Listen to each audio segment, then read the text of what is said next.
beautiful soul. Welcome to Frequency of Love. I'm Mistress Anna, certified coach, holistic therapist, and founder of KinK Academy and Love Association. And this is your space for honest conversations about who you are becoming, and everything in between. Let's begin.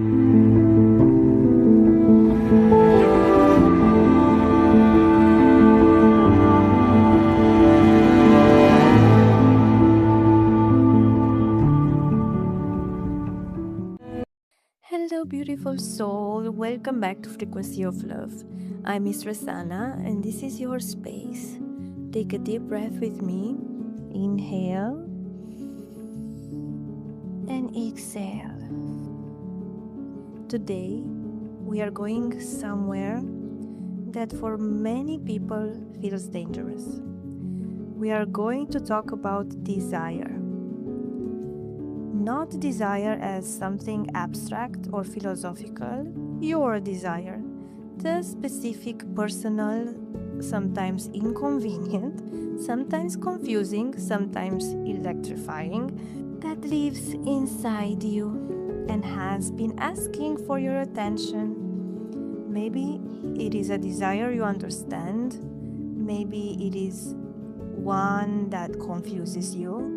Maybe it is one you have been carrying in silence for so long. And what I want to offer today is not permission. You do not need my permission. What I want to offer is something deeper, a different way of understanding what desire actually is, where it comes from, and what it costs us when we spend a lifetime in shame about it. Shame and desire are old enemies.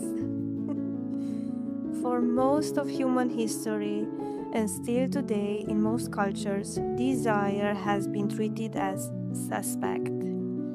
Something to be regulated, controlled, minimized. It's an evidence of weakness, of moral failing or danger.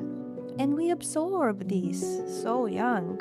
Before we have language for it, before we can question it, we learn that certain desires are acceptable and certain desires make us wrong. And here is what shame does to desire. It does not make it go away. Shame never makes desire disappear. It just drives it underground. And underground desire does not rest peacefully. It distorts, it erupts in ways we cannot control.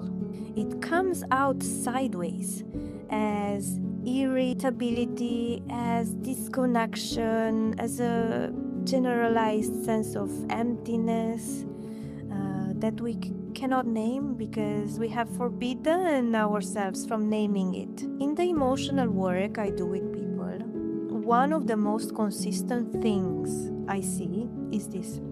The desire we most shame ourselves for are almost never actually wrong. They are human, they are alive, they are part of the full spectrum of what it means to be a person. What is wrong is not the desire. What is wrong is the shame that was placed over it by people who were afraid of their own. Now I can give you an example and I can tell you more about Marcus. Marcus was 38, 2 children, a career he had worked so hard for, a good life, a very good life. But Marcus carried something he had never told anyone, a desire that had been with him since his early 20s, one that he had tried repeatedly to reason away, to shame away, to exhaust away. It was still there. The energy was spent managing it, containing it, hiding it, hating himself for it was enormous. It leaked into everything, his relationship, his capacity for joy, his ability to be present. When Marcus finally spoke it out loud, in a space where he knew he would not be judged, two things happened. First, he wept, not from sadness, from the relief of finally putting something down he had been carrying alone for 15 years. And second, and this is the part that always stays with me, he said, "It is so much smaller now that is in the room." That is what happens when he brings desire out of the dark.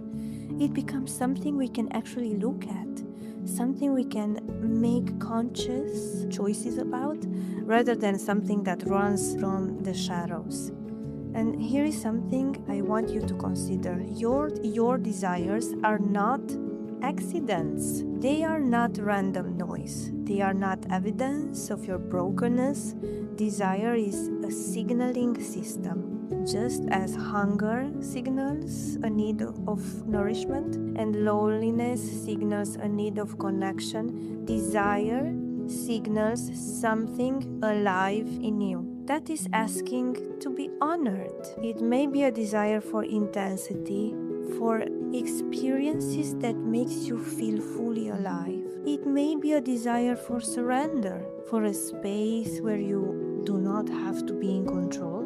It may be a desire for power, for the experience of being fully in your strength. It may be a desire for depth, for connection that goes beneath the surface. None of these are wrong. They are human, they are ancient, old. They have been part of us for a long time. What matters, the only thing that ever truly matters, is how we relate to them. Do we meet them with awareness, with honesty, with consent? Do we meet them with the understanding that a desire acknowledged is far less dangerous than a desire denied? The spiritual traditions all agree with this. In their different languages, repression does not bring purity. Awareness does. The privilege of a lifetime is to become who you truly are. Carl Jung said that. And becoming who you truly are means including your desires in the picture. Not acting on every desire without discernment, but not amputating it. I want to offer you a practice, something you can do after this episode or right now, if you're in a place where you can go inward. I want you to bring to mind one desire you carry shame about. Just one.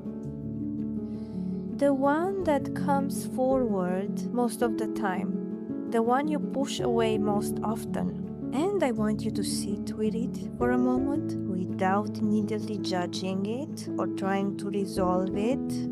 Just notice where you feel it in your body. It is your chest, your stomach, your throat.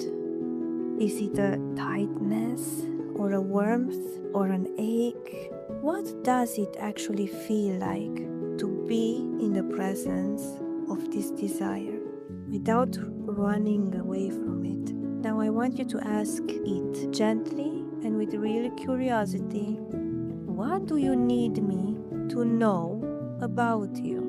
Stay with that, because underneath that desire, underneath the shame that has been placed over it, there is almost always a need to be free, a need to be seen, a need to experience yourself as a full human being rather than a curated, managed, acceptable version of one. In emotional therapy, EFT, when we finally access the unmet need underneath a painful emotion or a hidden desire, something shifts. Not because the desire is resolved, but because it is finally witnessed. And that desire that is witnessed by yourself with compassion is a desire that loses its charge. It becomes something you can work with, something you can make sense with, something you can make free, conscious, informed choices about, rather than something that controls you, precisely because you will not look at it. Now, in the Tantric traditions of India in Tibet, desire is not the enemy of the spiritual path.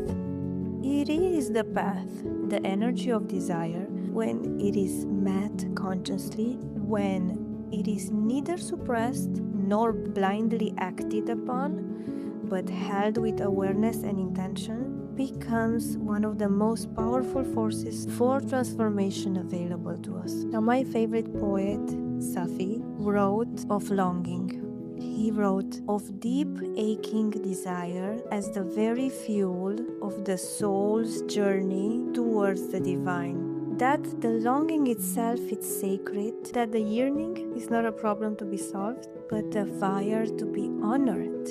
I think about this when I sit with people who have spent years in shame about what they want. What I see is not moral failure. I see a soul with a lot of energy. A person with a deep capacity for feeling, someone who is in their very desire reaching for something real. The question is never should I desire. The question is how do I desire with consciousness? How do I honor what is alive in me while also honoring my integrity, my relationships, and my values?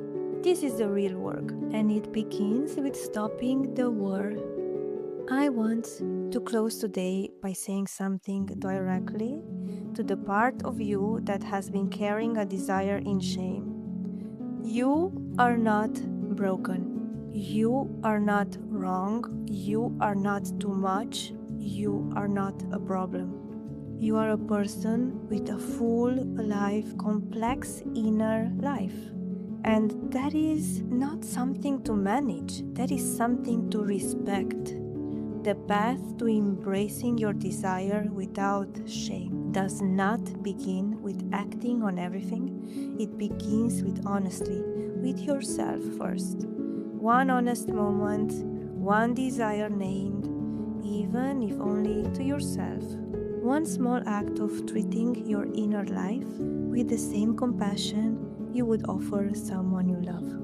If this work calls to you, if you're ready to explore your desire in a safe, conscious, held environment, KinK Academy offers exactly this: education, community, and a space to discover yourself without judgment and without shame. I will leave the link in the notes, and the door is open.